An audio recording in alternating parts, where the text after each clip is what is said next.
Hey all, welcome back to Spooky Sound Baths. My name's Courtney and I create spooky sound baths for you. This week I want to touch on the magic of grounding, and I feel like why spooky souls need grounding. I don't know if you've ever heard of the term, oh my gosh, of grounding, but I think a lot of times when we see this on social media, we see people like walking around, their feet in the earth, taking deep breaths in meditation. And you're like, what in the world is grounding? And like, why are people doing this? I'm gonna be honest with you, it took me a while to like grasp onto it. And then the more I got into like the spiritual community and like worked on, my chakras and just doing a bunch of different things and Reiki and whatever else, I was like, oh, this makes sense. And realistically, like grounding is just taking a pause, connecting with the earth, and kind of letting go of any like stress. So let's take a deep breath here, in through our nose and out through the mouth. And a lot of people talk about grounding when it comes to like being close to the earth. So a lot of times this is where I talk about when we have a sound bath, lay on the ground, feel connected, feel supported, all of those kind of things.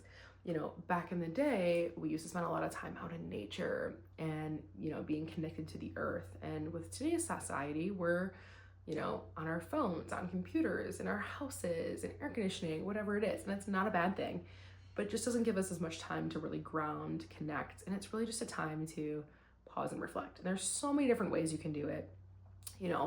Sometimes I'll do some like red light therapy, listening to a meditation. Sometimes I'll just meditate. Sometimes I'll listen to a sound bath. Sometimes I'll go for a walk. Sometimes I'll spend some time in nature or put my feet on the earth. And so, I think when it comes to like a spooky soul is getting into this, I really wanted to find a fun way to embrace that and feel that without, there's no one really out there talking about like, okay, like what's a fun way to spookify that, and a fun way to kind of rest and reset and that kind of thing. And so that's kind of where I wanted to come in and try to like help this corner of the world figure out a way to kind of like rest and relax, but also embrace spooky season, embrace everything that comes with it, and just embrace who you are. So if that sounds like you, check out some of my sound baths. I launch them every single week. That way, just for free, just so you can, find a way to help yourself healing. And, if you want to get more intentional with it, I do have a sound bath membership that you can join, and it's not crazy expensive, but it's really a place where you can, meet with other spooky souls and get access to a lot more sound baths, but also a live sound bath every month. So if you're looking for a way to kind of amp up your ability to ground yourself, reset your nervous system, heal yourself, those kind of things, I am totally here for you, and I'm super excited. So I hope you have a beautiful week, and I'll see you next week.